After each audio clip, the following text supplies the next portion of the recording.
May I ask, to what do I owe the pleasure of this visit? I'll get straight down to it.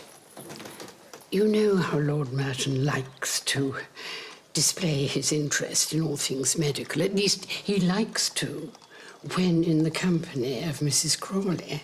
Your confidence is a compliment. I confide in you, Doctor Clarkson, because I must. Only you can help. Well, that is more flattering still. It's the family's fault, really. We've trained her in our ways, and the earnest intellectual bonne bourgeoise has been replaced by a rather less definable figure. Are you saying that you liked her better when she was more middle class?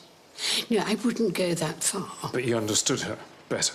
Precisely. Now I do not know who she is. I do not know what it is she wants. Well, there are many who wouldn't be much puzzled by the desire to marry a lord and live in a palace. Can I ask you a personal question?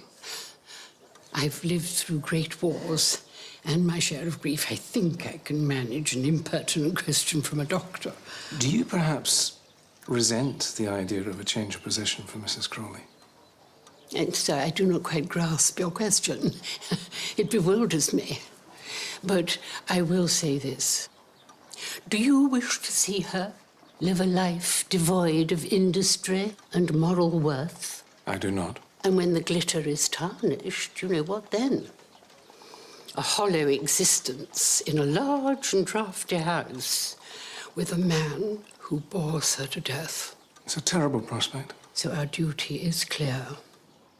People always think how healthy we must be living out in the country, but the water's not as good as it might be. You mean the iodine deficiency? I do. I suppose you must get a lot of goiters.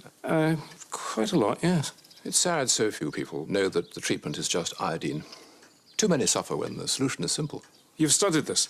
I've just read a lot. I wish I had studied it. Luncheon is served, my lady. Do cheer up, Sprat. Sprat is downcast because it is, as I feared, Collins has handed in her notice. You don't like change, Sprat? I detest it, madam. Yeah, well, we all hate change, Sprat, but these days we have to learn to live with it. I don't hate change. I find it exciting. Remember, those customs and ceremonies that people think are the soul of England were almost all invented by the Victorians. Quite right. The truth is they're well suited, whether we like it or not. And I don't believe he's faking his interest in medicine. I'm afraid I agree with you.